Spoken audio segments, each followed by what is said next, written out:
गया। अजामिल धर्मात्मा महापापी बन गया।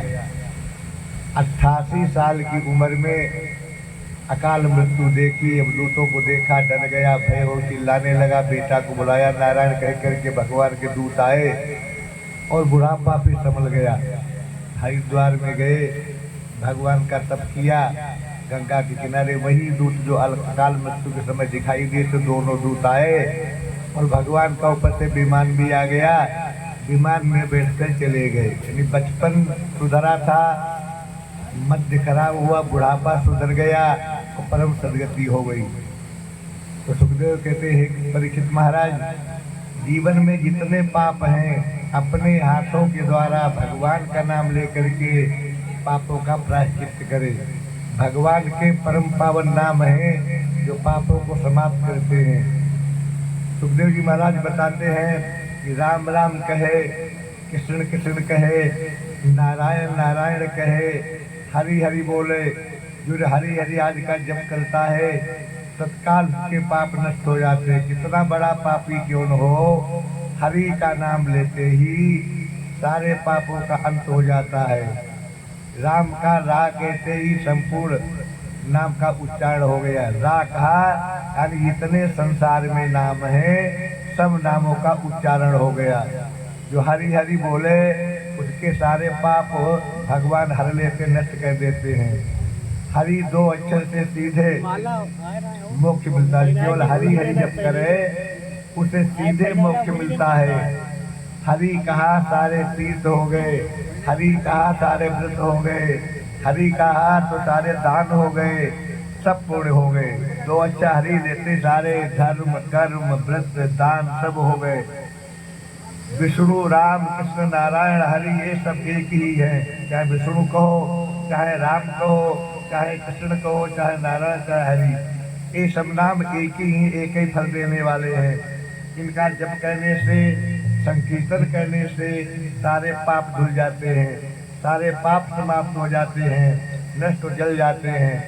इसलिए दुखों का हरण करने वाला भगवान का नाम है, वो भगवान के लोक में जाता है। राम राम हरि हरि जो बोलता है, कृष्ण कृष्ण शिव शिव विष्णु विष्णु बोलता है, उसकी अपने आप सदगति हो जाती, कुछ करना नहीं पड़ता। भगवान का नाम मंगलमय है, पाप नाशक है। जितने भी भगवान के नाम सब मंगलमय पाप नाशक हैं। और नाम जपने में कुछ खर्चा भी नहीं होता। पूजा करेंगे खर्च होगा, हवन करेंगे पैसा खर्च होगा, लेकिन राम नाम कहने में कुछ खर्च नहीं। केवल जमन जीव जिह्वा के द्वारा जपना है। कितने राम का नाम सुने या बोले, सुनने से बोलने से जन्म जन्म की संचित पाप राशि भी नष्ट हो जाती है। भगवान नाम वाणी में आ गया, समझो मंगल ही मंगल हो गया। इस प्रकार नाम लेते ही जीवन के पाप नष्ट हो जाते हैं। हरि बोलने से सीधे मोक्ष मिलता है, नरक तो आसपास भी नहीं फटकता। प्रियमाणो हरेर नाम, सुखदेव महाराज कहते हैं कि प्रियमाणो हरेर नाम ग्रंथ पुत्रोपचारितम अजामिलोपे गाधाम डर के मारे अजामिल ने पुत्र का नाम लिया। मजबूरी में तो भगवान के लोग को चला गया। जो प्रेम से भगवान का नाम लेंगे तो बताओ उन्हें भगवान क्यों नहीं मिलेंगे। इसलिए कैसे भी भगवान का नाम निकले, नाम निकलने से वाणी गदगद हो जाती है और जीवन पावन होता है। सुखदेव जी ने कहा कि नारद जी थे, राजन संसार में 12 लोग धर्म को जानते हैं, इन 12 के अलावा धर्म कोई जानता नहीं। नंबर 1 ब्रह्मा जी धर्म जानते हैं, पूरा पूरा धर्म ब्रह्मा जी जानते हैं। नंबर 2 नारद जी धर्म को अच्छी तरह जानते हैं। नंबर 3 शंकर भगवान धर्म को जानते हैं। नंबर 4 सनत कुमार जी धर्म को जानते हैं, धर्म पर चलते हैं। कपिल जी महाराज धर्म को जानते हैं, धर्म पर चलते हैं। मनु जी महाराज धर्म को जानते हैं, धर्म पर चलते हैं। प्रहलाद जी महाराज धर्म को जानते हैं, जनक जी महाराज धर्म को जानते हैं। भीष्म जी महाराज धर्म को जानते हैं, बलि महाराज धर्म को, और व्यास जी महाराज, कुल 12 लोग हैं जो धर्म पर चलते धर्म को जानते हैं। स्वयंभू नारदा शंभु कुमारा कपिलो मनु प्रहलादो जनको भीष्मो बलिबा भैया शिखर वयम। और मैं जानता हूँ, धर्म को सुखदेव जी बोले, कुल 12 लोग धर्म के ज्ञाना परम भागवत हैं, इसलिए इन्होंने सब धर्म की व्याख्या की है। जो भगवान के नाम का गुणगान करता है, उनके कर्म का गुणगान करता है, उनका संकीर्तन करता है, भगवान के गुण कर्म नाम संकीर्तन सब जीवों का पाप हनन कर लेते हैं। इसलिए भगवान का जीवन में नाम बहुत जरूरी है। जो नाम का सहारा ले लेता है उसका जीवन पवित्र हो जाता है। इसलिए दूत के महाराज दूतों से कहते, भैया जो भगवान का नाम ले उसको प्रणाम करके लौट आना। तस्मात् संकीर्तनम विष्णु जगन मंगल महतामतिम कौरव्यम। इसलिए धर्म पर चलना ही जीवन का परम लक्ष्य है। आगे भगवान सुखदेव जी महाराज कहते हैं, स्वयंभू मनवंतर में जो कथा घटित हुई उसकी आगे कथा सुने। जो तीसरे स्कंद में कथा बताई गई थी, जब प्रचेता लोग समुद्र से निकले तो देखा धरती पर, सारी धरती पर पेड़ ही पेड़ हैं। तो उनको जलाने के लिए, सफाई के लिए उनके मुख से वायु और आग निकली। पहले मुंह से हवा चली, फिर मुंह से अग्नि निकली, सारे पेड़ जलने लग गए। तो वृक्षों के राजा प्रकट हुए, चंद्रमा देवता, और प्रचेताओं से कहा कि तुम वृक्षों को क्यों जलाते हो? ये तो सृष्टि भगवान की बनाई हुई है और इससे लोगों की जीविका चलती है, तुम जलाए दे रहे हो। जैसे माता पिता बालकों की पत्नी अपनी पति आदि की रक्षा हो, ऐसे ये वृक्ष लोग भी प्रजा की रक्षा करते, क्यों जला रहे हो? मत जलाओ। और कहा इनकी एक कन्या है, उसको पत्नी रूप में संस्कार कर लो। तो सोम ने प्रचेताओं को पार्शी नाम की कन्या से विवाह कर दिया, जिससे दक्ष नाम के पुरुष की जीव की उत्पत्ति हुई। यानी वृक्षों की कन्या बालची से प्रचेताओं का विवाह हुआ, उससे दक्ष राजा की उत्पत्ति हुई। दक्ष ने भूतों की सृष्टि बहुत करी। पहले सृष्टि मन से होती, सोचा पुत्र बन गए, सोचा पेड़ बन गए, सोचा स्त्रियां बन गई, सोचे बच्चे बन गए। तो मानसिक सृष्टि मन से होती थी और वो सृष्टि कोई पाप भी नहीं करती थी। जब स्थूल आधार न हो तो सृष्टि मन की सृष्टि टिकती है। स्थूल मिल जाए तो फिर सारी सृष्टि का निर्माण होता है। इसलिए सृष्टि की वृद्धि के लिए हर्षपुरी नाम का स्तोत्र की भगवान की स्तुति की गई और उससे सृष्टि का अलग आगे फिर बनना प्रारंभ हुआ। परमात्मा ही सर्वशास्त्र सार है, सबके हृदय में समाहित है, विराजमान है, अनाम है, अरूप है, उन्हीं का भजन करना चाहिए। यहाँ भगवान का एक ऐसा विचित्र रूप बताया गया है, जो भगवान महानारायण है, उनके 8 भुजा है। विष्णु भगवान तो 4 भुजा वाले हैं, लेकिन जो महानारायण है 8 भुजा वाले हैं। ये 6ठे स्कंद के 4थे अध्याय के 22वें श्लोक में लिखा हुआ 32 में भगवान 8 भुजाएं हैं। 8 भुजाओं में 8 अस्त्र धारण करते हैं। ये महानारायण का नाम बताया गया। लंबी लंबी भुजाएं हैं, पीताम्बर पहने हैं, घनश्याम है, प्रसन्न वदन क्षण है भगवान। गंधर्वाद गीत गाते हैं, उनकी प्रशंसा करते हैं। तो जब सबने सृष्टि, ब्रह्मा शंकर मनु जी, ये सब भगवान की विभूतियां हैं, भगवान का ही रूप है। तपस्या मेरा हृदय है, विद्या मेरा शरीर है, धर्म मेरी आत्मा है, देवता मेरे प्राण है, सर्वत्र चैतन्य मात्र में परिपूर्ण हूँ। मुझसे माया से ब्रह्मांड होता है, मुझसे ब्रह्मा प्रकट होते हैं। इसलिए सबको दिया तप करो, सबका आदेश दिया महानारायण ने, सबसे तप करो। तो ब्रह्मा ने तप किया, शिव जी ने तप किया, नारद ने तप किया, मनु जी ने तप किया। तप के द्वारा ही सृष्टि बढ़ती है और सृष्टि फलवती होती है। आगे बताया, पंचजन प्रजापति की कन्या अश्विनी से साथ धर्म को स्वीकार किया गया और उससे जो बड़ी बड़ी सृष्टियाँ हुई, मानसी शक्ति थी, अब स्त्री पुरुष का सहयोग द्वारा शक्ति उत्पन्न होने लग गई और प्रजा बढ़ने लगी। विकार कहते हैं कि दक्ष के सामने भगवान इतना बता करके अंतर ध्यान हो गए और दक्ष ने सृष्टि का निर्माण किया। नारद जी दक्ष ने विवाह किया और हरेश्वर नाम के 10,000 पुत्र उत्पन्न किए प्रथम, और उनसे कहा तुम लोग सृष्टि बढ़ाओ, संतान पैदा करो। तो 10,000 पुत्र पश्चिम दिशा में नारायण सरोवर पर तपस्या करने चले गए। तब कहने को की तपस्या की। तब नारद जी महाराज वहां आ गए, उन्हें बताया क्यों चक्कर में पड़े हो, भगवान का भजन करो, ये दुनियादारी से कभी मुक्ति नहीं मिलने वाली, भगवान का भजन करो। मंत्र बताया, ऐसा पढ़ाया उनको, सब घर गए नहीं, सीधे तपस्या कैसे आगे भगवान के लिए चले गए। दक्ष को पता लगा कि मेरे पुत्रों को बाबा बना दिया नारद जी ने, तो बहुत नाराज हुए दक्ष महाराज। तो फिर उन्होंने पुत्र उत्पन्न किए, 1,000 पुत्र उत्पन्न किए।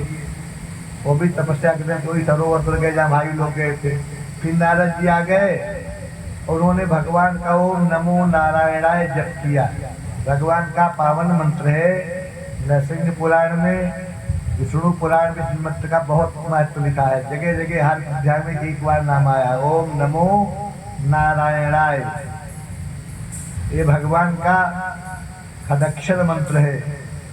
ओम लगाएंगे तो सप्ताक्षर मंत्र बन जाएगा। ओम नमो नारायणाय का जप करने लगे, कहीं कहीं लिखा ओम का जप करने लग गए। फिर नारद जी महाराज पहुंच गए, पहले 10,000 पुत्रों को बाबा बना दिया, इनको समझा दिया क्यों चक्कर में पड़े हो, ये तुम्हारे भाई चले गए, तुम भी भगवान का भजन करो। वो भाई लोग भी चले गए। अब बहुत क्रोध आया दक्ष को कि 10,000 बेटाओं को बाबा बना दिया, 1,000 को बाबा बना दिया। तो इतना भयंकर आया और उनको श्राप दे दिया, नारद जी तुम जो है हमेशा भटकते रहो, एक जगह रुक नहीं पाओ। संतान होने पर 3 कर्जा हो जाते हैं, पितृ, ऋषि ऋण और देव ऋण। तो हमारे पुत्र कर्जा से भरे चले गए। तुम न भवेत भ्रमता पदम, तुम ऐसे घूमो कहीं रुक पाओ, तुम्हें दुनिया में पाँव रखने की जगह भी नहीं मिले, न कहीं खड़े हो सको न कहीं बैठ सको। नारद जी तो बड़ा प्रसन्न हो गए। तो साधु शिरोमणि का बहुत बढ़िया बहुत बढ़िया, बादम बादम रुकते तो चेला बनते, जगह में आसक्ति होती, अब मैं खूब घूमूंगा, अधिक अधिक लोगों को भगवान में लगा दूंगा। ये है नारद जी। तो श्राप लेकर भी उन्होंने अच्छा समझा और दाम लेकर घूमने लगे। एक कबीर ने लिखा है कि तू तो राम भजे जग लड़वा दे, जग लड़े लड़े मरे, भगवान का भजन करो। तू राम भजे जग लड़वा दे, जग लड़े राम का भजन करो। तो नारद जी सब जगह घूमते इसी कारण और भगवान का भजन कहते हैं और लोगों को भजन सिखाते, भजन करो भगवान का। आगे ब्रह्मांड दक्ष का पूरा समझाया, भैया दोबारा सृष्टि करो। तो दक्ष ने विचार किया, एक पुत्र तो साधु बन जाते हैं, तो पुत्र नहीं उत्पन्न करेंगे, कन्या पैदा करेंगे। कन्या कैसे बाबा बनाएगा नारद, विचार किया उन्होंने। और कन्या भी तो बाबा बनती है कि नहीं बनती। तो दक्ष ने 60 कन्याएं उत्पन्न की, अच्छी जगह विवाह किया। 10 कन्याओं का विवाह किया धर्मराज के साथ में, धर्म के साथ में। धर्म की 10 पत्नी है, पीछे नाम आया था, बड़ी पवित्र है। 13 पत्नी कश्यप जी को ब्याह दी, 27 पत्नी चंद्रमा को ब्याह दी, 2 पत्नी भूतों के साथ ब्याह कर दिया, 2 पत्नी अंगिरा को प्रदान कर दी, 2 कृष्णाष्ट को प्रदान कर दी। शेष 4 कन्याएं दोबारा फिर कश्यप को ब्याह दी। तो 13 और 7 20 कन्याएं कश्यप के साथ ब्याही गई। इस प्रकार इनसे सृष्टि बनी और सारा संसार जो है सृष्टि से परिपूर्ण हो गया। धर्म की पत्नियों के नाम है भानुर लंबा ककुब्जा फिर विश्वा साध्या कला बरुतवती बसुर मोहता संकल्पा धर्म पत्नियां स्मृताए। धर्म की पत्नी 10 हैं और इनसे ऋषभ आदि इंद्रसेन आदि प्रकट हुए। आगे बहुत वंश बढ़ा। संसार में जितने भी वंश वृद्धि है सब कश्यप जी से उत्पन्न हुई। कश्यप की अदिति दिति दनु काष्टा अरिष्टा सुरसा इला ये कन्याएं से दैत्य दानव आदित्य आदि उत्पन्न हुए और लता वृक्षादि उत्पन्न हुए। कश्यप माने होता भगवान का स्वरूप। अरण्यक में कुछ श्लोक आया है कश्यप किसको कहते हैं। कश्यप का उल्टा बनता पश्चक।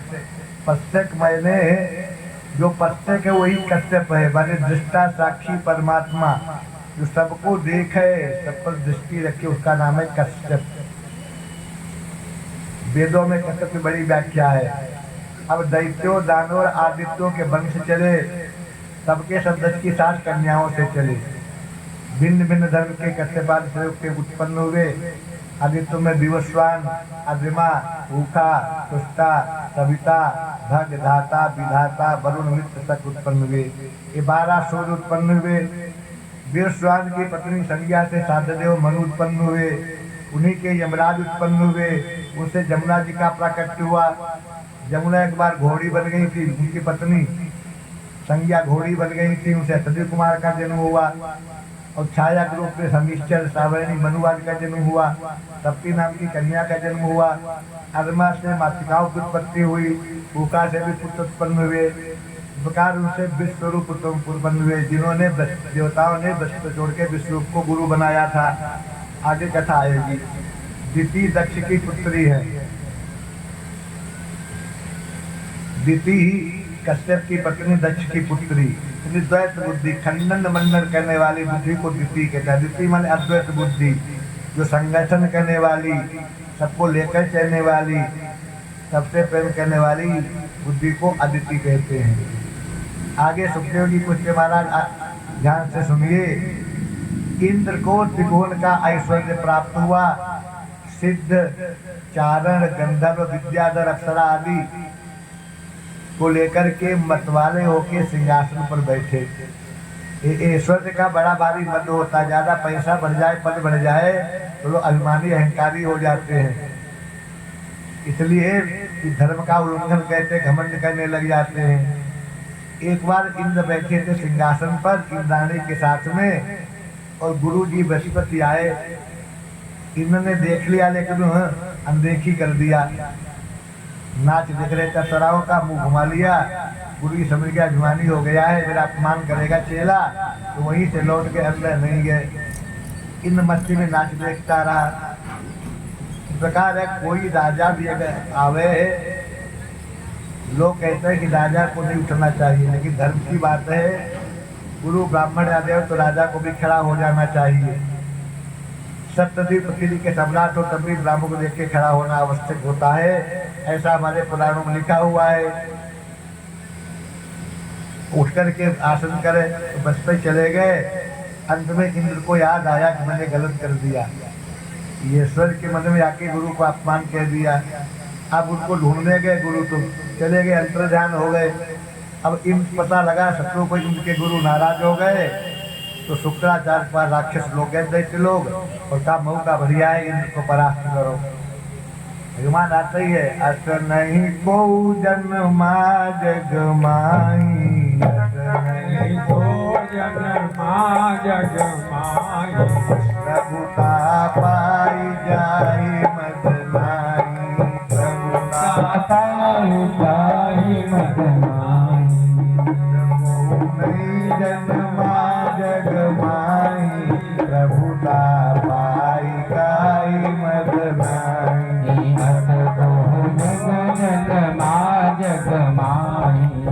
प्रभुता पाई मदनाई। आक्रमण किया दैत्यों ने शुक्राचार्य के साथ में मतलब भयंकर युद्ध हुआ। देवता डर गए और डर करके ब्रह्मा के पास गए कि ब्राह्मण का अपमान का फल है, इसलिए ब्राह्मण पवित्र ब्राह्मण हो, गुरु आदि बनाया है या फिर पुरोहित आदि है, उनका सम्मान बराबर करे।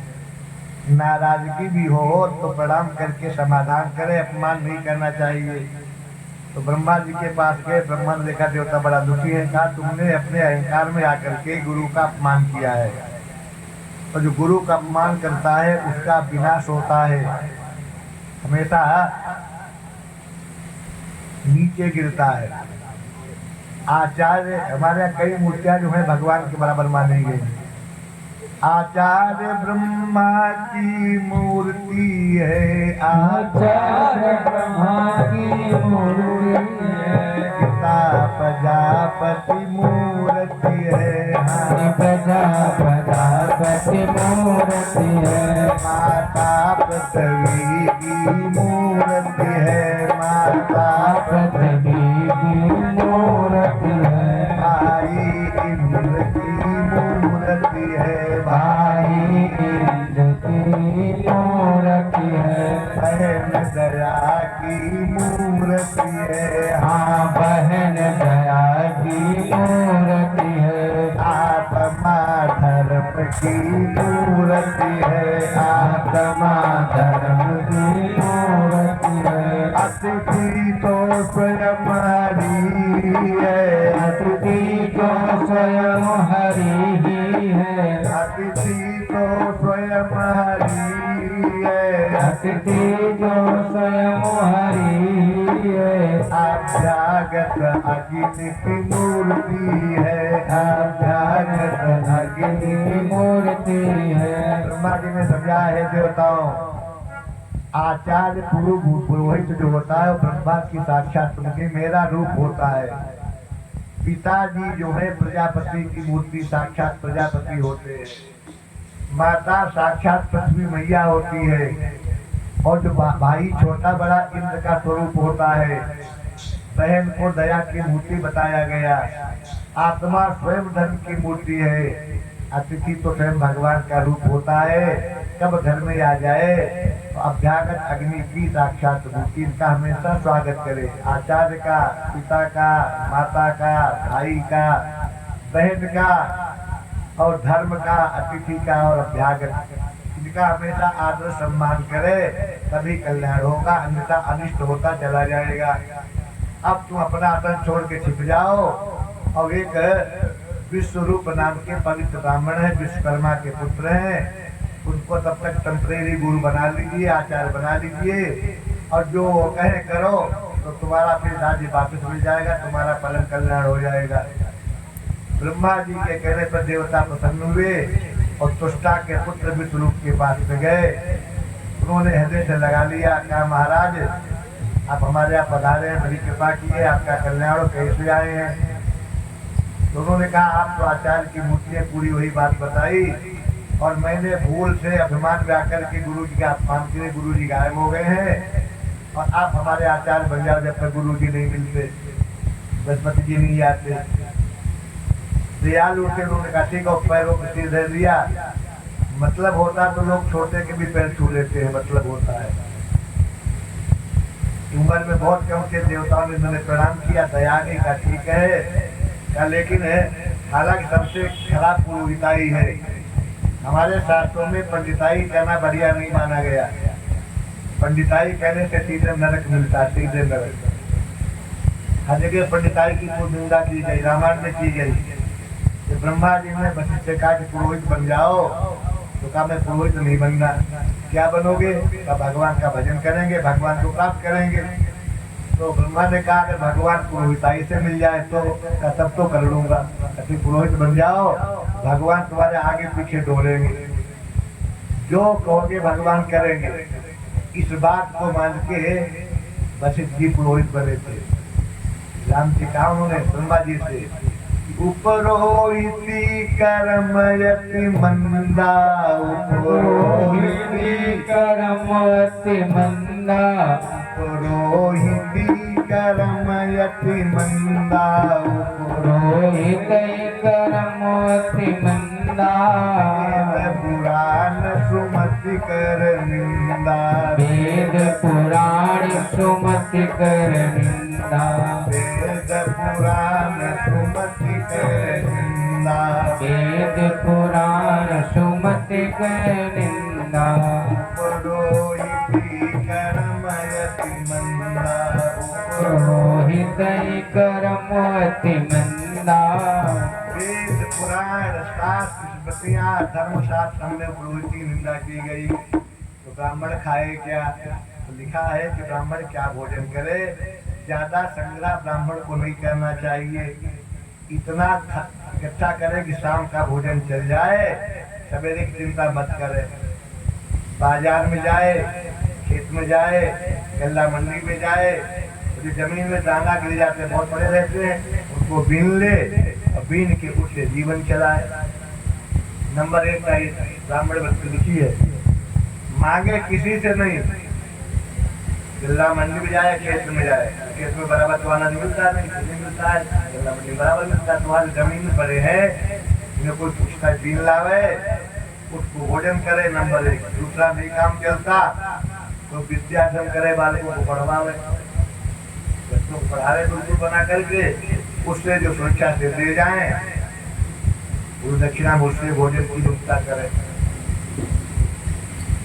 अथवा इससे काम नहीं चलता तो थोड़ा बहुत इत्यादि करके कमाए, ज्यादा नहीं कमाए। भागवत में से लिखा हुआ है, लेकिन मैं तुम्हारी इच्छा की बन जाऊंगा, लेकिन पाप तो लगेगा। अब उन्होंने वैष्णवी विद्या से देवताओं को संपत्ति दिला दी।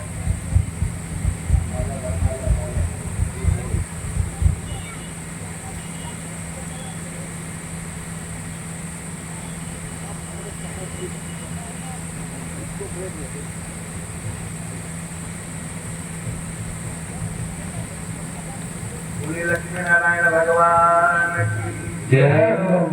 ऐसी वैष्णवी विद्या प्रारंभ की उन्होंने और देवताओं को पुनः संपत्ति दिला दी जो दैत्यों ने छीनी थी।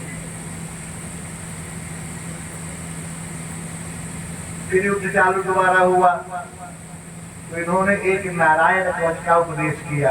परम पवित्र कवच है, जो धारण करता है उसको संसार में कोई हरा नहीं सकता। क्या नाम है? नारायण वर्म, नारायण कवच। इसमें सब भगवान के मन के शरीर को आच्छादित किया जाता है और भगवान शरीर को नारायण में बना दिया जाता है। वही विद्या विष्णु ने इंद्र को प्रदान करी, इंद्र को विजय मिली। इधर विजय मिलकर मंत्र है, नमो नारायणाय विष्णवे नमः, नमो भगवते वासुदेवाय।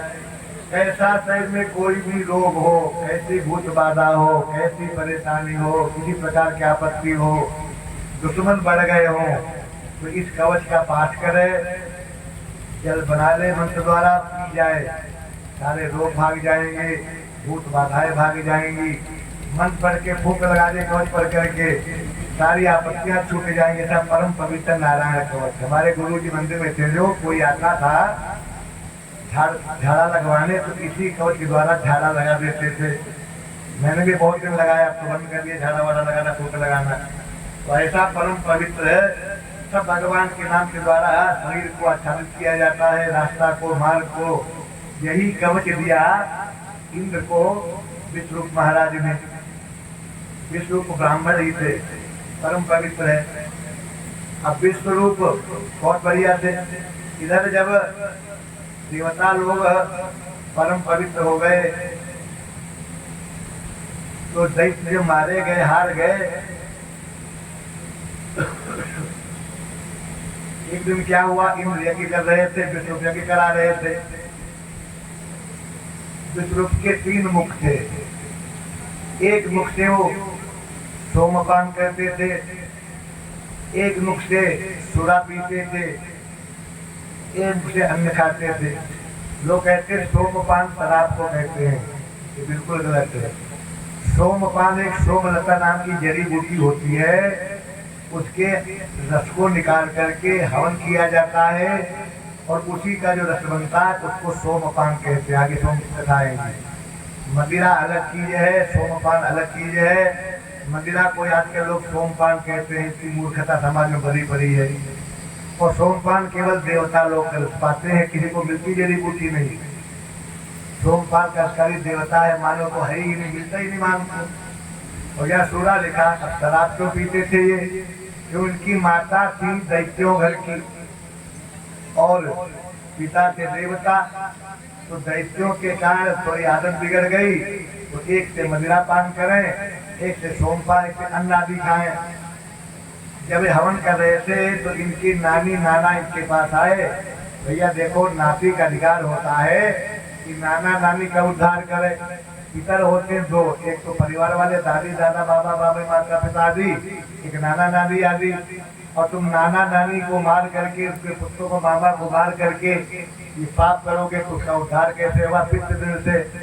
इसलिए थोड़ा अपने नाना नानी के लिए कर रहे हो। क्या बात तो सही है। तो बोले इंद्राय स्वाहा, तो देखे इंद्र का इधर बन है, तो बोले हिरण्यकश्यपाय स्वाहा, तो नाना मामा की एक आहुति दे दे, इंद्राय स्वाहा और हिरण्यकश्यपाय स्वाहा चुपके से, तो दैत्य लोग बढ़ जाए। इंद्र ने देख लिया, कहा मेरे ही गुरु मेरे ही खाया, फिर अपमान आ गया, मेरे ही खाए मेरे क्यों आहुति दे दुश्मनों की। तत्काल निकाला वज्र और तीनों सिर काट डाले उनके। पहला अपराध किया, गुरु जी चले गए, अब सिर ही काट दिया, हत्या लग गई। उनके तीनों सिरों से 3 जीव पैदा हो गए। पहले से पपीहा पैदा हुआ, प्रकट हो गया, दूसरे से गौरैया पैदा हो गई, और तीसरे से तीतर पैदा हो गया। यानी पपीहा माने चातक, गौरैया और तीतर 3 जीव पैदा हो गए। अब जब इधर इस प्रकार हो गया, सिर कट गया, तो इनके पिता को बहुत कष्ट हुआ। ऐसा इंद्र बलात्कारी अत्याचारी किसी को नहीं छोड़ता, तो उन्होंने एक प्रिय की हवन किया और मंत्र पढ़ा कि ऐसा बेटा पैदा हो जो इंद्र को मार डाले। संस्कृत में बढ़िया बात होती, जरा सा अक्षर इधर उधर हो गया तो उल्टा अर्थ हो जाता है, अर्थ का अनर्थ बन जाता है, पर विपरीत बोलता है। अब ये पढ़े लिखे ब्राह्मण जान सकते हैं, संस्कृत नहीं पढ़ा है वो क्या जानेगा। आजकल इतनी कथा वार्ता क्यों, भागवत कभी उन्होंने पढ़ी नहीं, संस्कृत पढ़ी नहीं, गीता पढ़ी नहीं, शिवपुराण पढ़ी नहीं, महाभारत नहीं पढ़ी, लेकिन कथा बातें अंतरराष्ट्रीय बन गए। आप टीवी पे देखें, मोबाइल पे आपको मिल जाएगा। एक अक्षर संस्कृत नहीं पढ़े हैं, अंतरराष्ट्रीय कथा वाचक है, बड़ी ख्याति प्राप्त कर चुके हैं। नाम ले लूंगा मंच से। ये है आजकल कोटेशन बना लिए हैं, उतने बोलना उतने गाना है, बड़ी ख्याति, बढ़िया बढ़िया गाना है, घूमने को करके बैठते हैं। इतना क्रोध आया, ऐसा बेटा पैदा हो इंद्र को मार डाले। और क्रोध में थे, एक अक्षर इधर उधर हो गया, अर्थ बन गया कि इंद्र जिसको मार डाले। एक अक्षर हुआ कि इंद्र जिसको मार डाले, कहा था इंद्र को मार डाले, हो गया इंद्र जिसको मार डाले। और पैदा हो गया, निकल पड़ा एक दूर से बेटा, नाम था वृत्तासुर। इतना भयंकर वृत्तासुर हुआ, प्रकट होते ही आकाश में बढ़ गया, एकदम लंबा तरंगा हो गया। मंत्र क्या था, इंद्र शत्रु विवर दस्तो मातिरम चाय विदुषम, ये मंत्र बोल रहा था। थोड़ा गलती होगी, हो जाती, सबसे गलती हो जाती है। तो वृत्तासुर एकदम बड़ा ढक लिया आकाश को समय, और गला लड़ने के लिए काला काला स्वरूप, देवता भी तैयार होकर आ गए। भयंकर युद्ध हुआ, सब देवता हारने लग गए, सब देवता पराजित हो गए, दैत्यों का राज्य हो गया। वृत्तासुर सारे ब्रह्मांड का राजा बन गया। सब देवता भाग गए, छिप गए जाके गुफाओं में। अधिकतर पुराणों में लिखा है कि सुमेरु पर्वत की गुफाओं में दैत्य लोग देवता छिप जाते हैं, दैत्य बढ़ते हैं, सुमेरु पर्वत की गुफाओं में छिप जाते हैं। ऐसा पर्वत है जहाँ गुफाएं हैं, वहाँ कोई दैत्य प्रवेश नहीं कर पाता, इतनी पावर उस पहाड़ पर्वत पर है। तो फिर ब्रह्मांड के पास देवता गए छिप करके, तो इधर ब्रह्महत्या लग गई विश्वरूप की। ब्रह्महत्या किसी को नहीं छोड़ती, भगवान राम को ब्रह्महत्या लगी रावण कुंभकर्ण की, शंकर को हत्या लग गई, ब्रह्मा जी का एक सिर काटा शंकर भगवान ने। पहले ब्रह्मा जी के 5 सिर थे, 5 सिर, 1 2 नहीं 5। एक सिर काट दिया ब्रह्म शंकर भगवान ने तो ब्रह्म हत्या लग गई। ऐसे ही इंद्र को विश्वरूप की हत्या लग गई। उसकी कथा आगे आएगी तो बताएंगे। अब देवता लोग गए ब्रह्मा जी के पास, महाराज क्या करें? एक ब्राह्मण है, ब्राह्मण के द्वारा ही ब्राह्मण की मृत्यु हो सकती है, बाकी कोई व्यक्ति ब्राह्मण को नहीं मार सकता ब्राह्मण के अलावा। आगे और कथा आएगी तो बताएंगे सहस्त्रार्जुन वाली। क्या एक ऐसे ब्राह्मण देवता दुनिया में है, ऐसा पवित्र ब्राह्मण वर्तमान में कोई कहीं है भी नहीं। उनकी हड्डियां बड़ी मजबूत है, उनका शरीर बड़ा पावन है, संसार के अस्त्र शस्त्र उनके हृदय में विराजमान है। उनका नाम है दधीची। अपने नीमसार में रहते थे वो, मिश्रिक में दधीची महाराज। ऐसा उस समय संसार में कोई ऋषि महात्मा नहीं था दधीची जैसा। का उनके पास जाओ, उनका पहले शरीर मांग लो, ये शरीर दान कर दे, उनकी हड्डी वाले लेकर उसका वज्र बनवाओ विश्वकर्मा के द्वारा, उसके माध्यम से वध होगा वृत्तासुर का। उन्हें एक बहुत बड़ी विद्या मालूम है। उनके पास जाओ, शरीर मांगो, उन्हें बहु बड़ा ब्रह्म ज्ञान है।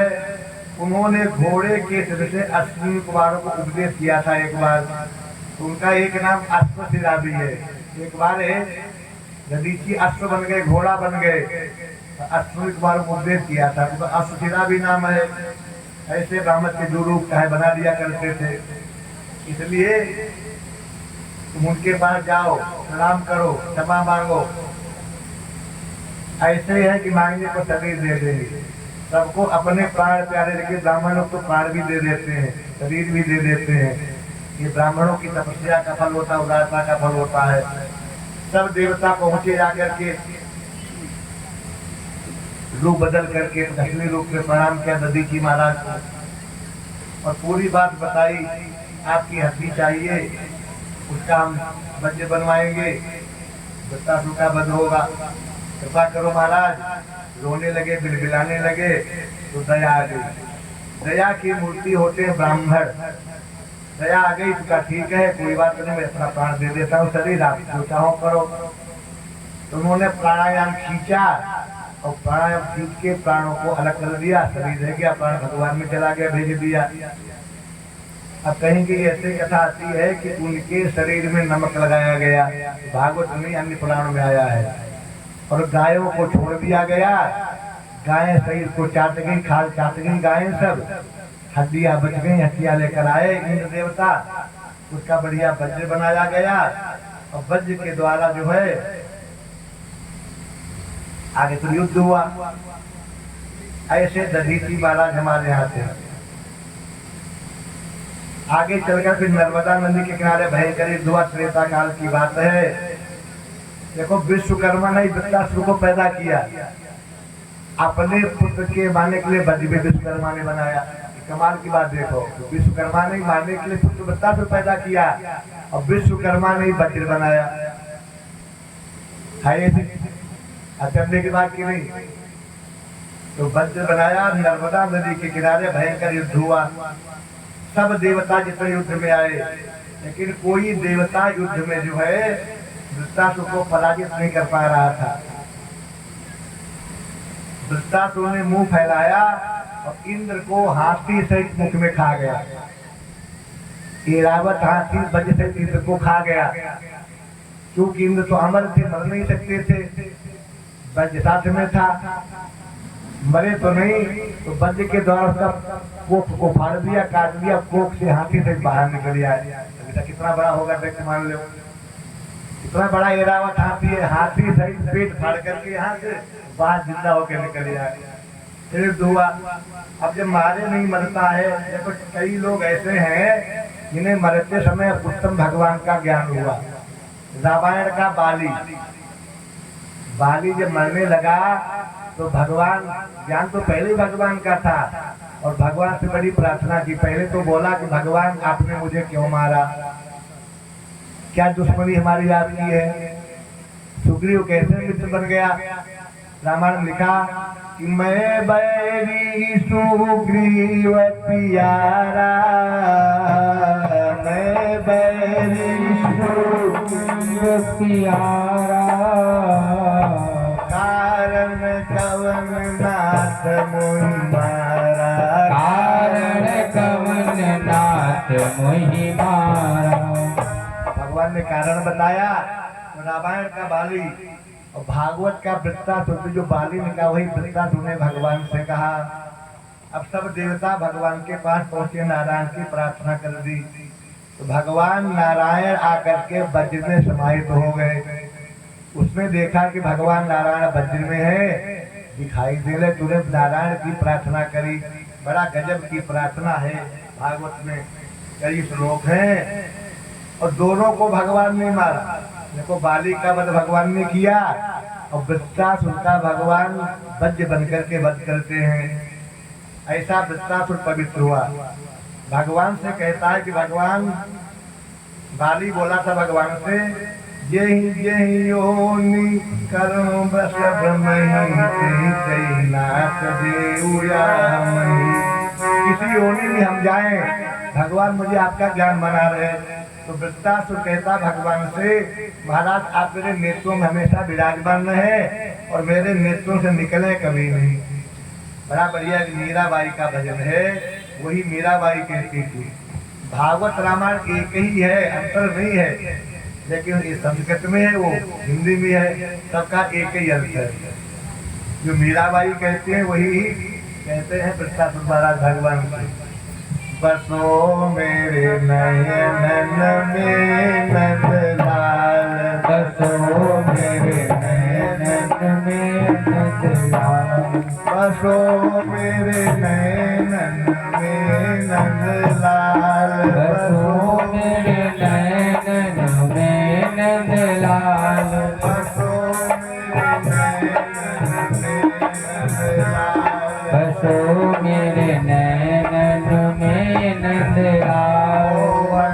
मूर्ति सावरी सूरति, मोहनी मूरति सावली सूरत, मोहनी मूर्ति सावरी सूरति, मोहन मूरति सावली सूरत, नयना बने विशाल, बसो मेरे नयन में नंदलाल, बसो मेरे नयन में नंदलाल। मोर मुकुट मकराकृति कुंडल, मोर मुकुट मकराकृत कुंडल, अरुण तिलक विशाल, बसो मेरे नयन में लाल, बसो मेरे नयन में नंदलाल, बसो मेरे नयन में नंदलाल। आदर सुधारत मुरली राजत, आदर सुधारण मुरली राजत, पूर्व जयंती माल, बसो मेरे नयन में नंदलाल, बसो मेरे नयन में नंदलाल, बसो मेरे नयन में नंदलाल।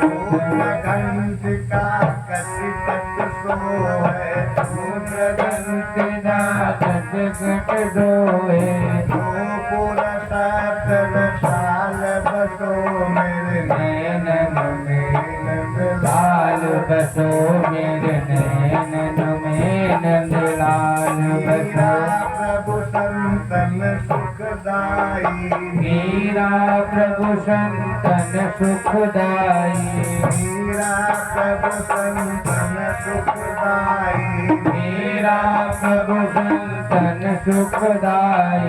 जगत बचल गोपाल, बसो मेरे नयन में नंदलाल, बसो मेरे नयन में नंदलाल, बसो मेरे नयन में नंदलाल, बसो। बोलिए नारायण भगवान की जय हो। भगवान पूरा पूरा दिख रहे हैं। श्यामली सूरती मोहनी मूर्तिया पे वृत्तासुर मगन हो गया। ध्यान मनोता क्या प्रार्थना करता भगवान से अजात पक्षा इव मातरं खगा चतन्यम यथा वस्त्रतरा चुलारता प्रियं त्रिवेयं व्यथितं वितरणा मनोरविन्दाच दिदृक्ष्यते त्वां। हे भगवान, आप मेरे प्राणपति हैं। अहम हरे तव पादैकमूल दासानुदासो भवितास्मि भूया मनास्मरेता सुपतेर्गुणास्ते गिरीशवा कर्म करोतु काया। हे नारायण, आप मेरे मेरे प्राणपति हैं। मेरा मन आपके गुणों का स्मरण करे, मेरी वाणी इसका उच्चारण करे, मेरा शरीर आपकी सेवा करे। मुझे स्वर्ग नहीं चाहिए, मुझे ब्रह्म पद नहीं चाहिए, मुझे सारा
हो गया।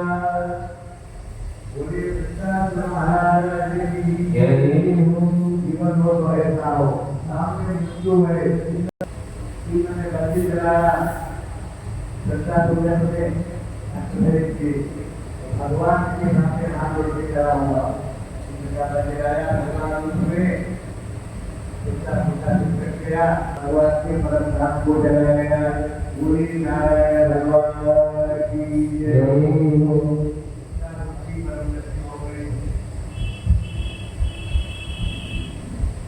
अब इंद्र को जबरदस्त पाप लग गया। एक को लगा हत्या किसी का पीछा नहीं छोड़ती कोई भी, चाहे किसी खाती हो, चाहे ब्रह्म खाती हो, चाहे गो खाती हो, चाहे मांस खाती हो, चाहे आचार्य खाती हो, कैसा भी खाती हो, चाहे सोबत हो, चाहे मुक्ता खाने वाला हो, चाहे खिलाड़ी हो, ऐसा भी व्यक्ति हो, अपना करना ऐसे पवित्र होता है।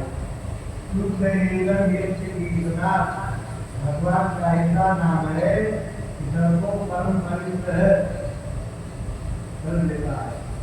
तो इंद्र को ब्रह्म कर आगे पीछे लग गई। इन भाग के भाग्य ऐसी उसकी शत्रु रही समस्या के दुर्गत से पहले जो आसपास लोग उसके भाग जाए, करने लग जाए, बहुत ज्यादा आवाज करे, हिंसा करे, खा डालूंगी, मार डालूंगी, जला लूंगी, कूट लूंगी, इनके भाग का हत्या पीछे रही। जब कहीं सहारा नहीं मिला तो मान सरोवर में जाकर के कमल की तंजी के अंदर घुस गए। मान सरोवर दुर्गा के मद से प्रकट हुआ और मान सरोवर से माता सरयू का प्राकट्य हुआ। ऐसी कथा पुराणों में आती है। अब आप खाने में सुनते हैं, बता हुआ है अंदर हत्या ले तलवार खड़ी है। आप कोई राजा नहीं, इंद्र पर खाली हो गया तो राजा किसको बनाया जाए। जहाँ नौ इंद्र बने उनकी बुद्धि खराब हो गई। देखिए अप्सराओं को इतना वैभव, इतना बढ़िया सिंहासन, बढ़िया राज्य देवता सामने खड़े हैं, अप्सराएं नाच रही हैं। इंद्रों ने इंद्राणी को देख लिया, क्या इंद्र है तो इंद्राणी भी तो हमारी हो गई, वो भी हमारी पत्नी बननी चाहिए। इंद्राणी से बोला तो हमारी पत्नी करो, हमारे बेडरूम में चलो। इंद्राणी महापतिव्रता सती क्या करें, तो ब्रह्मा जी की शरण में गई। अन्य पूर्वजों से पूर्व लोगों से परामर्श किया क्या करें, तो कहा एक काम करो, तुम्हारा धर्म भी बच जाएगा, बात तो उसकी ठीक है, जिंदा है तो तुम पर उसकी इंद्राणी हो ही गई। बचने की उपाय है, उससे ये कहो कि ब्राह्मणों को मैं बड़ा पवित्र हूँ, तो ब्राह्मणों को पालकी में मचियाओ और पालकी में बैठ कर आओ। अगर तुमको ब्राह्मण पालकी में लेकर आ जाएंगे हमारे महल में तो मैं तुम्हारी पत्नी बन जाऊंगी। ऐसा इंद्राणी को ब्राह्मणों ने सलाह दी। आ गया जो 100 अंत करता है वो इंद्र बनता है। राजा स्वयं भी कर चुके थे, आज इंद्र बनने वाले थे तो पहले इंद्र बन गए समय के पहले। और प्रभुता ऐसी है जैसे छोटे आदमी को थोड़ा सा कुछ मिल जाए तो इतना बढ़ जाता, पगला ही जाता है, ज्यादा वैभव मिल जाए पागल बन जाता है। ये किसी का दोहरा है, कनक कनक ते सौमी मादकता अधिकाय, या खावे गौराय जग या पावे गौराय। कनक कनक मादकताय अधिकार, या खाए गौरा या पाए गौरा। इंद्र बड़ा पगला गया इंद्राणी को देख करके। इसमें कौन बड़ी बात, अभी बाबा को दिखाता हूँ। उसका दुर्भाग्य था कि सब ऋषि मिल गए, उनमें दुर्वासा जी भी मिल गए। पकड़ लिया गया जबरदस्ती का, पालकी में मचो।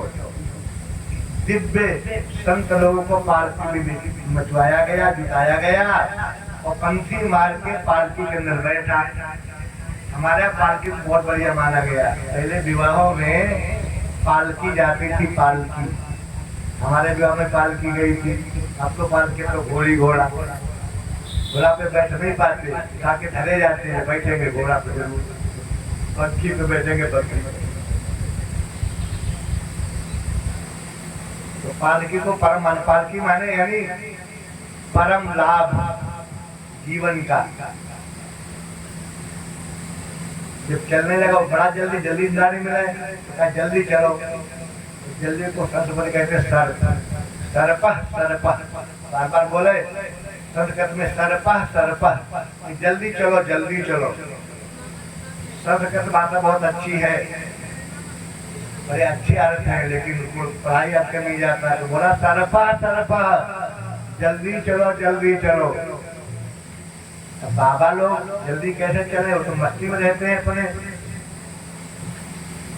तो लिखा किसी पुराणों में कि चाबुक से मारा, आ गया दुर्वासा को कहा तू सर, कहता सरपा सरपा तो सर्प बन जा, सांप बन जा। इतना कहते हुए सांप बन के नीचे गिर गया, पालकी गिर पड़ी, सांप बन गया, तो इंद्राणी का धर्म बच गया। यह है पति प्रथाओं का लक्षण, नौ सांप बन गया। अब जो सांप बन गया तो इसकी कथा आगे आगे भगवान इसका उद्धार करेंगे। आगे तो भगवान की कथा होगी तो भगवान इसका उद्धार करेंगे न उसका। इधर इंद्र जब नहीं तो फिर सिंहासन खाली हो गया, तो ब्रह्मा जी गए और जाकर के इंद्र को निकाला और हत्या को 4 जगह बांट दिया। ब्रह्मा को पावर कुछ भी करे, तो हत्या को 4 जगह बंटवारा कर दिया। एक बंटवारा आप लोगों को दे दिया, चौथा हिस्सा आप लोगों को। वो हिस्सा कौन सा है? जो मासिक धर्म होता है आप लोगों को, वो इंद्र की ब्रह्म हत्या का भाग है। इसलिए 3 दिन तक घर का कोई काम काज नहीं करना चाहिए, छूना भी एकांत में रहे, और चौथे में स्नान करें। 7वें दिन तक पूजा के लायक नहीं स्त्रियां होती। जो मासिक धर्म वाली है वो 7 दिन तक किसी भी पूजा के लायक नहीं होती, ऐसा पुराणों में लिखा हुआ है। और ये भयंकर पाप होता है। ये कथा पंचमी आती है, सारे वो एक ही पूजा ऐसी है जो इस पाप को दूर करने की ताकत रखती है। और इस पंचमी की कथा है, भादव महीना में होती है, शुक्ल पक्ष में। सारी माताओं को बस जरूर करना चाहिए। एक दंपति थे, पत्नी ने काम किया तो पति बन गया बैल और माता जी बन गई कुतिया घर में। इस बात धर्म के पाप के कारण का रसूल लेना लिखिए उसमें कि आजकल जो मानती नहीं। और जो स्त्रियां कथा बस्ती मंच पे बताओ उनका कैसे उद्धार होगा। महीना में 4 कथाएं कहती, 4 कथाएं जो देविया बस्तिया तो कहने वाली कथाएं, और 16 दिन रहता मासिक धर्म, 16 दिन तक। अब बताओ कि कैसे पवित्र होगी कथा मंच पर, बताओ। कोई बाबा बोल दे महात्मा तो फिर नारी शक्ति एकता बढ़ जाती, झगड़ा शुरू कर देती है। ये हिंदुस्तान का कानून आजकल है। किसी भी नारी को मंच पर भागवत कहने का अधिकार नहीं, कोई भी कथा का अधिकार नहीं। प्रवचन करने अलग बात है, लेकिन संकल्पित अनुष्ठानित वैदिक क्रिया कोई भी औरतें नहीं कर सकती। दूसरी बात, जिसका जनेऊ नहीं होता वो भी भागवत नहीं कर सकता। औरतों का जनेऊ भी नहीं होता। अच्छा, सीता ने जनेऊ कभी पहना, जरा बताओ। सीता मैया ने जनेऊ कभी पहना? बोलो भाई, हाँ वो करो कुछ। राधा जी ने पहना जनेऊ? अच्छा, लक्ष्मीबाई ने जनेऊ पहना? लक्ष्मीबाई जी ने, मीराबाई ने पहना? कैसे सब पता, सबको जनेऊ पहना देते, जनेऊ सबको जनेऊ पहना देते, पवित्र हो गए। अरे कैसे हो जाएंगे भाई? जो शास्त्राज्ञा नहीं है तो कैसे हो जाएंगे? जनेऊ के बड़े नियम में, फिर गायत्री जपो, संध्या करो, सूर्य दान करो। और संध्या करके जरा बताओ, आज तक विश्व पी गई है किसी और से संध्या की हो तो बताओ। रोज हवन भी करो, है क्षमता करने की, और तो रोज हवन करें, रोज संध्या करें, रोज गायत्री जपें, कर ही नहीं सकती। इतना घर में ही काम होता है, वही नहीं निपट पाता शाम तक, तो संध्या भजन क्या करेंगे? बोला बस राम ही राम करें।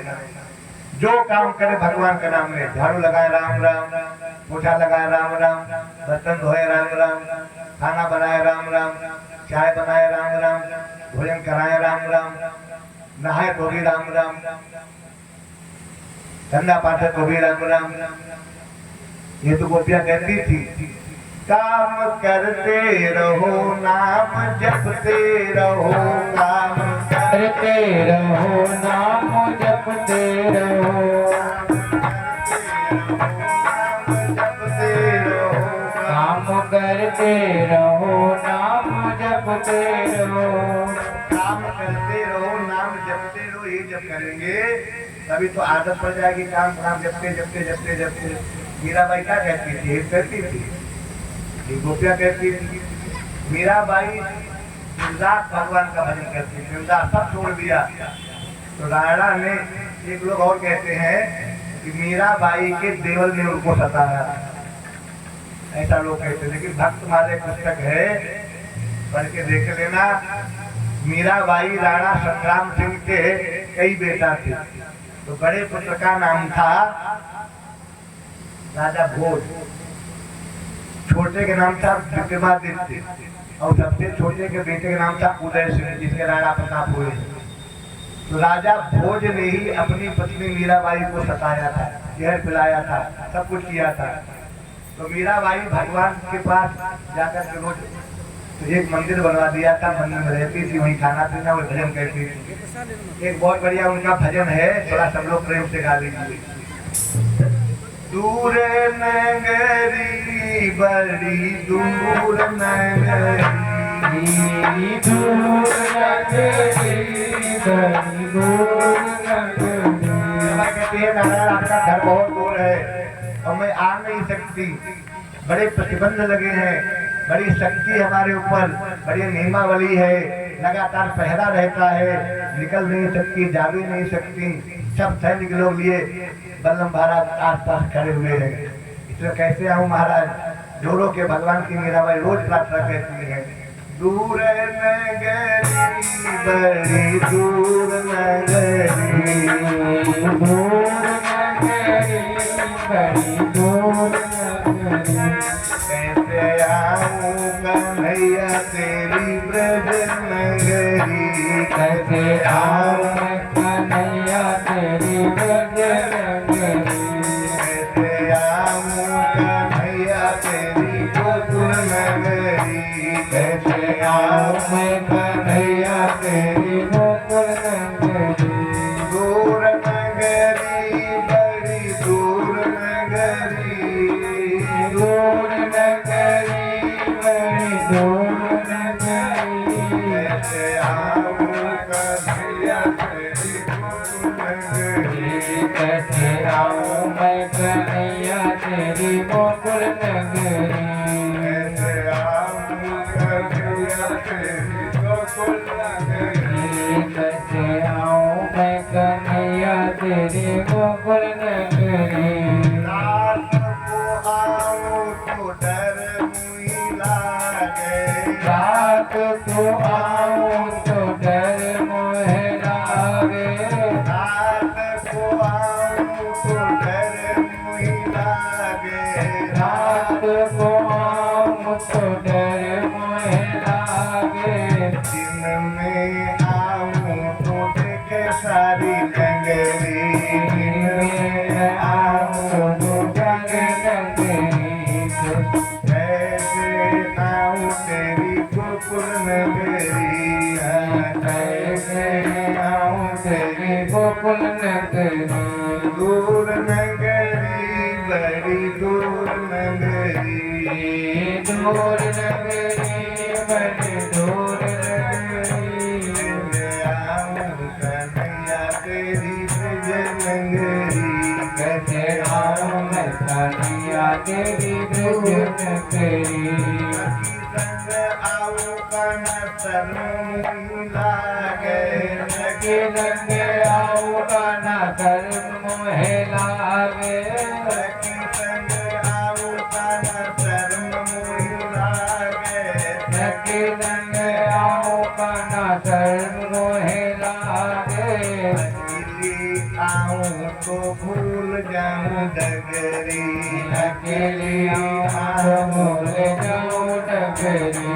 दूर नगरी बड़ी दूर नगरी, दूर नगरी हो बड़ी दूर नगरी कैसे आऊं कन्हैया तेरी ब्रज नगरी कैसे आऊं मैं कन्हैया तेरी ब्रज नगरी धीरे धीरे चलूं कमर मेरी लचके धीरे धीरे चलो काना कमर मोरी लचके धीरे धीरे चलूं कमर मोरी लचके धीरे धीरे चलो काना कमर मोरी लचके झटपट चलूं तो छलक जाए डगरी झटपट चलो तो छलक जाए डगरी मीराबाई के आंखों में आंसू भरे हैं।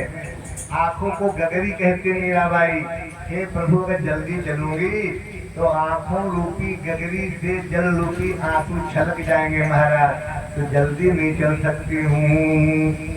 झटपट चलो तो छलक जाए गगरी झटपट चलो तो छलक जाए डगरी दूर नगरी बड़ी दूर नगरी बड़ी दूर नगरी बड़ी दूर नगरी कैसे आऊं कन्हैया तेरी ब्रज नगरी कैसे आऊं मैं कन्हैया तेरी ब्रज नगरी मीरा कहे प्रभु गिरधर नागर मीरा कहे प्रभु गिरधर नागर तुम्हारे दरस बिना हो गई मैं तो बाबरी तुम्हारे दरस बिन हो गई मैं तो बाबरी तेरे दरस बिना मैं तो हो गई बाबरी तेरे दरस बिन मैं तो हो गई बाबरी दूर नगरी बड़ी दूर नगरी दूर नगरी बड़ी दूर नगरी कैसे आऊं कन्हैया तेरी ब्रज नगरी कैसे आऊं मैं कन्हैया तेरी ब्रज नगरी कैसे आऊं कन्हैया तेरी गोकुल नगरी कैसे आऊं कन्हैया तेरी गोकुल नगरी गोकुल नगरी दूर नगरी दूर नगरी बड़ी दूर नगरी उसने किया परीक्षित ने महाराज दुष्टा 16 राक्षस होकर इतना ज्ञान कहाँ से आ गया? ऐसे भगवान की प्रार्थना की तो ज्ञान कैसे हो गया महाराज? ये समझ में नहीं आया। इतना बड़ा दैत्य मरते समय भगवान की याद कर ली उसने किया। सुखदेव जी महाराज बोले मुक्ता नाम सिद्धा नाम नारायण परायणा दुर्लभा प्रसन्नात्मा मुने। हे राजन बड़ा पसंद हुए सुखदेव जी महाराज, इतनी श्रद्धा से इतने प्रेम से आपने पसंद कर दिया। ये इतिहास व्यास नारद और देवल के अलावा कोई नहीं जानता। मैंने अपने पिता के द्वारा सुना, वही तुम्हें बता रहा हूँ। सूरसेन देश में चित्रकेतु नाम का एक राजा था। सूरसेन देश में सूरसेन कहते हैं मथुरा के आसपास के क्षेत्र को। सूरसेन भगवान के बाबा का नाम था, वो सूरसेन क्षेत्रीय कहा जाता है। उसमें चित्रकेतु नाम के राजा थे, सार्वभौम राजा, यानी जहाँ तक पृथ्वी है सारी पृथ्वी के सार्वभौम राजा। मथुरा आगरा के आसपास जितना क्षेत्र है वो सूरसेन क्षेत्र कहा जाता है। उनकी 1 करोड़ रानियां थी, 1 करोड़ पत्नियां। आज के लोग विज्ञान की समझ में नहीं आएगा। ये बातें सब विज्ञान से बड़ी ऊपर की हैं और छोटी बुद्धियों की आने में समझ नहीं आए तो भगवान वाले को समझ पाता है। चित्रकेतु की पृथ्वी क्या थी? साक्षात कामधेनु थी। सारी पृथ्वी सुखमय थी, हर वस्तु समय पर प्राप्त होती थी, बड़ी भारी संपत्ति थी, लेकिन सुख प्राप्त नहीं था। धन वैभव से सुख नहीं मिलता। सुख तो परमात्मा में है और सुख ढूंढते हैं संसार में कैसे काम चले। सुख का सागर परमात्मा, दुख का सागर संसार। संसार में सुख नहीं, ढूंढते संसार में, जगत में कैसे काम चले। कोई संतान नहीं हुई, इतना वैभव, इतनी संपत्ति, 1 करोड़ पत्नियां, बेटा किसी की नहीं हुआ। अरे बेटी तक में, बेटा की बड़ी दूर की बात। जब पुत्र हुआ न पुत्री हुई, राजा बहुत चिंतित। अब पुत्र बिना सबको कष्ट होता है, भले नालायक हो जाए, हो कैसा, भले बारे में जूता मारे, पुत्र होना चाहिए। अच्छा कोई पुत्र हो जाए नालायक हो, अरे उनसे तो बढ़िया ही है, नाम लेंगे उनसे तो भी अपना अच्छा है कि नहीं। कितना खराब हो, अपने बेटा को कोई माँ खराब नहीं मानती है, चलो नालायक कोई बात नहीं, उनसे तो बहुत ज्यादा गुना अच्छा है कि नहीं। अच्छा धुंधकारी की माने का कभी का हमारा बेटा खराब है, रोज मारता है, कुआं में ढकेलता है, गला बांधता है और सब ले लेके देती है, बुरा नहीं मानती। आत्महत्या करेगी लेकिन पुत्र को बुरा कभी नहीं कहा। तो राजा के संतान नहीं, और संतान बिना सब कुछ सुनना। तो एक दिन राजा मरने को आत्महत्या करने को तैयार हो गए, तो नारद जी और अंगिरा जी इनके घर में आए। नारद जी वहीं जाते हैं, भगवान की इच्छा होती। नारद जी अंगिरा जी आए, खूब स्वागत सम्मान किया राजा ने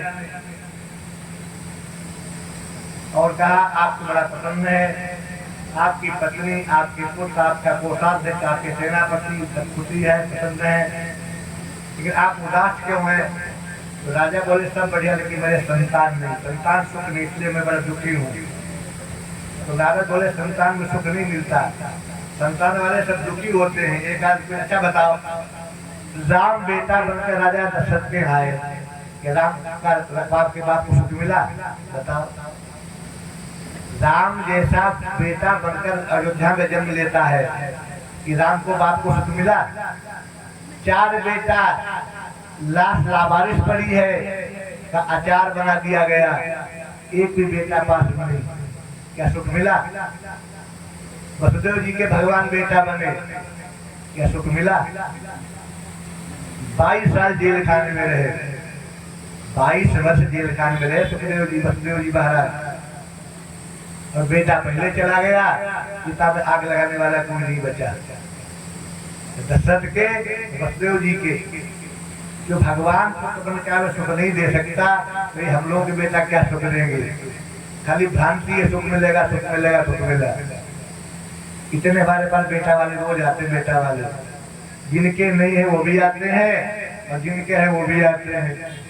जिनके नहीं है रोते पंडित को उपाय बताओ बेटा हो जाए, जिनके है बेटा मारता है तो बेटा ठीक हो जाए। एक उपाय बताएंगे हम, जिनका विवाह नहीं होता विवाह हो जाएगा, और बेटा नहीं होता बेटा भी हो जाएगा। उपाय 3 तारीख को बताएंगे हम। इनको बेटा चाहिए 3 तारीख को जरूर आवे, जिनको विवाह चाहिए वो भी 3 तारीख को जरूर आवे। लड़का चाहे लड़की 3 तारीख को उपाय बताएंगे। अभी लोग कम है तो सब ज्यादा होंगे तो बताएंगे सबको उपाय, या 4 को बतावे। कल राम जी का जन्म होगा और परसों कृष्ण जी का जन्म होगा, तो ज्यादा संख्या में आप लोग आइए। ये कथा सबके लिए नहीं है, ये कथा केवल भगवान वालों के लिए है। सब लोग नहीं आएंगे, कोई गंजरी नहीं आएगा, कोई भंजरी नहीं आएगा, कोई चलबत्ती नहीं आएगा, कोई पीने वाला नहीं आएगा, कोई खाने वाला नहीं आएगा। भगवान बुलाएंगे वही आएगा। जा पर कृपा राम के होई, जा पर कृपा राम के होई, जा पर कृपा राम के होई, पर कृपा राम के होई। जिन पर राम की कृपा होगी वही कथा में आएंगे, और ज्यादा सोता ठीक भी नहीं, थोड़ा ही ठीक। परीक्षित अकेले सुनने और सुना रहे हैं। सबसे बढ़िया बात क्या लगी, आप लोग यहाँ बैठे कोई बातचीत तो नहीं करता, सब शांत बैठी रहती है। और कथा में बोलती ज्यादा, आप लोग इसी कथा कोई बोल रहे हैं, सब शांत कथा में बैठे हैं। अच्छा बताओ, कथा समझ में आ रही है आप लोगों को? जरा बताओ, मुंह लगाओ, ऐसे कुछ करो। आ रही है? अच्छी लग रही है? सब ठीक, चलो 7 बार निकलेंगे तो अच्छी लग रही है, यही सबसे बढ़िया बात है। अच्छा हम तो लोकल पंडित हैं, लोग जानते हैं कथा क्या जाने, तो कर्म करनी पूजा पाठ सत्संग सभा कराने वाले हैं। अच्छा आदमी नाम सुनकर फला जगह पंडित जा रहे हैं, भले अंगूठा छाप हो, पंडित जी पास, उनका नाम सुन के लोग ज्यादा आते हैं। कथा कुछ भी करे वो, उससे लेना देना नहीं है। अरे पंडित जी वृंदावन से आ रहे हैं, तो नाम सुन के भीड़ इकट्ठा होती है कि नहीं? हम तो घर के आदमी और मंदिर पुजारी कौन यहाँ कथा सुनने के लिए, ये भी समस्या सामने लगी हुई है कि नहीं? तो कहा पुत्र चाहिए। कहा तुम्हें पुत्र नहीं लिखा था, तुम्हें क्यों परेशान हो? अरे कई जन्मों तक पुत्र नहीं लिखा है, तो मान लिया हो दे भी हमने तो दुख ही दुख मिलेगा, कहीं कुछ वजह पुत्र दो, मैं भी प्राण त्याग दूंगा। और बाबा के तो सामने प्राण त्यागे तो उनको बर्दाश्त नहीं होता, तो अंगीरा और नामे का जाओ तुम्हारे पुत्र बने, दुख मिलेगा तुमको। पुत्र तो हो जाएगा, लेकिन पुत्र तुमको दुख देगा, सुख नहीं देगा। और 5 साल में तुम्हें दुख दे के चला जाएगा। कुछ में पुत्र चाहिए, दो दुखों का देखा जाएगा। तो मंत्र पढ़ा, ध्यान किया और सिर पे हाथ धर दिया, पुत्र होगा तुम्हारे। तो मंत्र ध्यान हो गए, एक पुत्र हुआ। अब 1 करोड़ रानियां, एक के पुत्र हुआ, तो बाकी सब जलन पैदा हो गई। राजा बड़ी रानी के पास जाए, उनके पास बैठे, बेटा गोद में खिलावे, और बाकी रानियां जलने लग गई, सबकी अदा पैदा हो गया। हमारे कोई नहीं हुआ। बड़ी रानी का नाम था कर्तव्युति। अब राजा पूरा समय राज्य छोड़ के रानी के पास रहे, तो रानी में विचार के बात ठीक नहीं है, इस बेटे को जिंदा नहीं रहना चाहिए, हमारे नहीं तो इनके भी नहीं होना चाहिए। अब देखो ये घर की बात। अच्छा एक वो भी तो माँ बन गई एक बेटा से, पर माँ कहेगा नहीं कहेगा माँ। अब चित्रगुप्त कौन किसे कहते हैं? तो चित्रगुप्त माने जो विचित्र विचित्र चित्र विचित्र कामनाएं करें, ये हो जाए वो हो जाए, ऐसा हो जाए वैसा हो जाए, इसका नाम चित्रगुप्त। यानी बाहर भी करे और अंदर भी कल्पनाएं करे, नाम चित्रगुप्त। संसार में सभी दुखी हैं, राजा दुखिया प्रजा दुखिया, राजा दुखिया प्रजा दुखिया, राजा दुखिया प्रजा दुखिया, राजा दुखिया प्रजा दुखिया, साधुन के दुख दूना, साधुन के दुख दूना, राजा दुखिया प्रजा दुखिया, राजा दुखिया प्रजा दुखिया, साधुन के दुख दूना, साधुन के दुख दूना।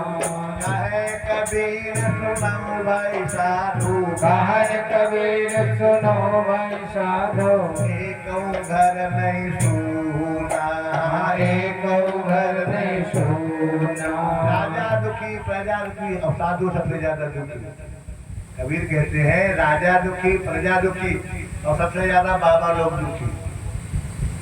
एक पत्नी छोड़ी 10 चिलन बनाई, सैकड़ों चिलनिया तब भी दुखी। एक नहीं पेट भरा तो चिलनिया बनाई, उनसे भी पेट नहीं भरा, दुखी। सारा एक को घर सुखी नहीं है। तो सबने क्या किया? जहर बनाया, असली जहर, और चुपके से बेटे को खिला दिया और बेटा मर गया। और सब नकली आंसू बहावे, हाय लल्ला, हाय भैया, हाय बेटवा, कैसे मरी हो, कैसे मरी हो, कैसे मरी हो। छाती नकली पीटे आंसू बहावे। तो बड़ी रानी कहीं और गई, अब रानी बड़ी आई तो वो भी रोने लग गई। हो तो रानी नाम था, चतुर्दुखी बुद्धि थी वो। ऐसे राजा थे चित्रकेतु, जब बालक का जन्म हुआ तो 6 अर्बुद गाय दान करी। 6 अर्बुद, जब बालक का जन्म हुआ था तो 6 अर्बुद गाय दान करी थी इन्होंने। अब बेटा मर गया तो राजा बहुत रोए, अंगिरा दी और फिर राजत दिया गया समझाने के लिए। क्या देखो भैया, समझाया नहीं समझा, क्या मेरे बेटा को जिंदा करो। एक मंत्र देता हूँ, बेटा जिंदा हो जाएगा। फिर मंत्र जल लिया, छिड़का, बेटा फिर जिंदा हो गया। और जिंदा बोल के बेटा बोला, देखो राजन, कई बार हम तुम्हारे बाप बने, तुम हमारे बेटा बने, आज मैं तुम्हारा बेटा बना और तुम्हारे पिता बने। उसने अपने जीवन की पहले जन्म की कहानी बताई। 5 साल का बालक नहीं हुआ था, कह रहा था कि मैं पहले जन्म में एक बहुत बड़ी ब्रह्मचारी था और प्रयागराज में रहता था। वो बालक अपने बाप को पहले जन्म की कहानी बता रहा है। और एक बार मांगने जाता था, मांग करके थोड़ा सा आटा ले आता था। उस आटे की 4 भोरिया में बनाता था, भोरिया रोटी नहीं भोरिया बनाता था। एक भोरिया में देवताओं के लिए निकाल देता था, एक भोरिया पितरों के लिए निकाल देता था, एक भोरिया में गाय को खिलाता था, एक भोरिया में खा लेता था। यही रोज का काम था। राम का भजन करता था, थोड़ा आटा मांग लिया, 4 भोरिया बनाई, एक पितरों के लिए, एक देवताओं के लिए, एक गौ मैया के लिए, एक अपने लिए। अखंड ब्रह्मचारी था, सब देवता पसंद से। मांग के आटा लाता था, भोरिया 4 बनवाता था। मांग के आटा लाता था, भोरिया 4 बनवाता था। एक पितरों को दे देता था, एक देव का भोग लगाता था। एक पितरों को दे देता था, उनका भोग लगाता था। गौ माँ को खिलाता था, एक अपने पेट मिलाता था। एक गौ मैया को खिलाता था, एक अपने पेट मिलाता था। एक अपने उदर मिलाता था। एक दिन क्या हुआ, मैं कंडा भी मांग के लाता था। कंडा कहाँ रखे, तो कंडा लाए और एक करना में चींटियां बहुत थी, करोड़ों चींटियां थी, बाहर दिखाई नहीं दी। चींटियां और चींटियों के कंडा को मैंने जला दिया, और सब चींटियां मर गई। 1 करोड़ चींटियां थी उस कंडों में, ध्यान गया नहीं, चींटियां जलकर मर गई। तो वही चींटियां हमारे यहाँ 1 करोड़ माताएं बनी आकर के जन्म में। क्योंकि हमसे चींटियों का पाप हो गया, तो मैं उनका कर्जा उतारने के उनका बेटा बन के आया था। मेरे कारण वो मर गई थी, तो जहर दे के हमको मार दिया। हमारा हिसाब बराबर हो गया, अब मैं अपने धाम चला। ये बदला चुकाने आई थी, मैंने उनको जला दिया था आग द्वारा, जहर दे के हमको जला दिया। हमारा हिसाब पूरा हो गया, मैं चला। फिर बालक मर गया, चला गया। अब राजा को ज्ञान हो गया, बड़े आत्मा तो थे ही, यही माया मोह होता है। ये ज्ञान आ जाए तो जीवन बदल जाए। हाय मेरा बेटा, हाय मेरा बेटा कहते जीवन खराब हो जाता है। तो अब चित्रकेतु को वैराग्य हो गया, जाके तपस्या करी, इन्हें संकर्षण देव का दर्शन हुआ। एक मंत्र जपा था। जितने भागवत के श्रोता वक्ता हैं, चाहे पापी हो चाहे पुण्यात्मा, अंत में सबको भगवान का दर्शन हुआ, सबको भगवान की प्राप्ति हुई, और सब भगवान के धाम को गए। एक ही वैसा पात्र भगवान के यहाँ न गया हो। यही भागवत की विशेषता है। तो उनका मंत्र लिखा है, ओम नमस्तुभ्यं भगवते वासुदेवाय धीमहि प्रद्युम्नाय अनिरुद्धाय नमः संकर्षणाय च नमः